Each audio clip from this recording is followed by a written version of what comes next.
Once a jitterbug, always a jitterbug. But here's truckin' that isn't a dance. It's a new kind of fencing. Out in California, they're trying it out in several inches of water. But down in Florida, they prefer the sand. Tootsies get a real workout in this kind of fencing, and it certainly does things to that avoirdupois. Ah, what a pretty miss. Right past the shoulder. This is a sport that demands a good eye, nimble feet, and speedy flips of a strong wrist. Here's a carload of prospective students. Come on, girls, let the Florida State Women's Champ show you how to become a good duelist in one easy lesson, maybe. It's a lot of fun, and besides, it's a swell way to keep your figure slim. That ought to get 'em. There's really nothing to it. Just parry, thrust, riposte, and counter-riposte. And if that doesn't work, use a time thrust and the redoublement. If that doesn't work, just duck and pray. She cuts a pretty figure all right, but not with a blade. There are kibitzers in every crowd, and there are ways to fix them. Come on, you gals, give Susie the works. This isn't fencing, but it's fun. This young lady is all wet, or will be in just a minute. Ein, zwei, dry. That's not ducking, that's dunking. Careful of Susie's new finger wave. And this started out to be a simple lesson on how to reduce. So long, Susie. Got your roller skates? This is one fencing lesson where somebody really got stuck.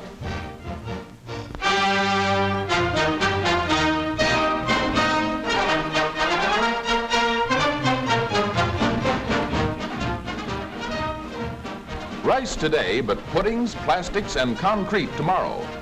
And rice makes good glue, excellent cosmetics, swell horse collars, and some folks even eat the stuff. Powerful valve and head engine runs machine. Machine thrashes the biggest harvest in years. A lot of it will go to make good bricks and buttons, superb sauces, and soap. In one end, round and out the other end. Grain pours into sacks. The rest, just one big pile of hay. Well, hay to you maybe, but somebody's going to make gravy, brooms, and fertilizer out of that mountain of stuff. Man makes automobile. Man saws off parts of automobile, pushes both ends together. Presto, man has mighty good doodlebug tractor. Rice needs a lot of water. Arkansas has little rainfall. The same engine that helps to thrash rice helps to grow rice. Water is pumped from rivers, from canals, from deep wells at the rate of 96,000 gallons an hour. A centuries-old oriental underwater grain raised in the hot state of Arkansas, all with the year-round help of the modern automobile engine.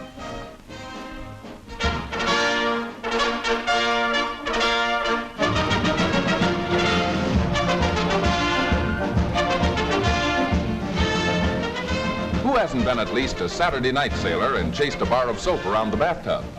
But this is a new kind of sailing, racing with all the finesse of its big sister sport. No deep sea needed. Any small lake or pond will do. A graceful bit of streamlined beauty. Never mind the nose, that won't help your boat win. No small boy hobby model yachting, but a booming international sport. Interest has suddenly sprung up even in remote parts of India and South Africa. Scientifically shaped for speed and efficiency, model yacht hulls reach a length of 80 inches, weigh as much as 60 pounds. Hundreds of parts go into a racing yacht. Accuracy is important. Mast and turnbuckles must be just so. This boat is to be a winner. New ideas, new features are incorporated into this latest model. It looks slick as a whistle, but how will it act on the water? So busy with his business during the day, he's forced to try out his new boat at night. Her maiden voyage. Uh-oh, it's sailed out of range of the lights. But that can be fixed in just a jiffy. An easy twist of this rudder, a bit of skippering about with this four-wheeled land yacht, a quick flip of the toe on a convenient light switch. Yes, sir, right back in the spotlight. And we'll be again tomorrow at the races.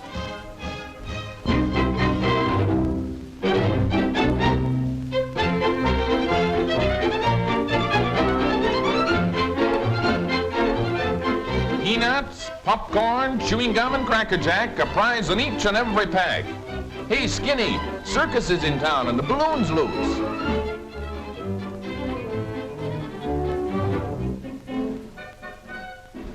How's a fella gonna know they go around the streets playing with balloons? Looks like everybody is going to have some fun. One of the busiest corners in Miami Beach. 40,000 cars go whizzing by this intersection every 12 hours. What a place to pick for sailing a balloon. And there it goes with a small movie camera tagging along behind. Taking pictures usually isn't anything to get up in the air about. But tomorrow is school day for this officer. That makes a difference. High above the busy street intersection, this camera never fails to bring back all the lessons that are needed for dear old alma mater. A pull on the string starts the camera. Another jerk on the string stops it. The school bell rings for these traffic officers. It's an odd school with a new kind of geography lesson, but it's all part of a program to improve traffic conditions. Here's what the officers see on the screen at this novel safety school. Police and traffic engineers are able to study actual driving conditions at busy corners.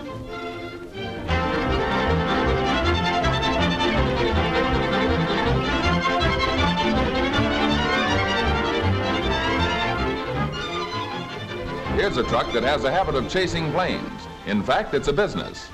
All aboard for Cozumel, Tapachula, Guatemala, Tegucigalpa, Antofagasta. Oh, come on and get in. With a clipper ship in between, it's just 2 steps from the United States to any country south of the border. This truck sure is traveling, and so are its occupants, if it gets there in time. 6 minutes to go, then off to South America. Step on it, driver. That airport is still a mile away. Uh-oh, and this plane waits for nobody. Right in the nick of time.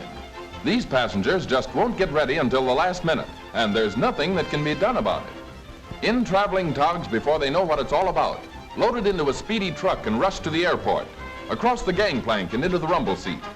A lot of fuss over a bunch of small fry, but not a peep out of them. What a passenger list. Over 800 this trip. Takeoff time for the Caribbean West Coast Flyer. Motors roar and the clipper ship express trains down the choppy water of the bay. A sweep up into the air and its nose points south, flying down to Rio at a lot of miles per hour. Next plane leaves in 45 minutes, so back again for another load. Thousands pass through this unusual air terminal daily. Jeepers, cheapers! Over 10,000 of these animated powder puffs are rushed to Central and South American markets every week.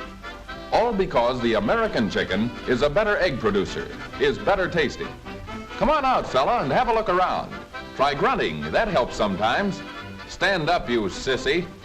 Right after hatching, one of these little fuzzers weighs only half as much as an egg, so rides for half fare.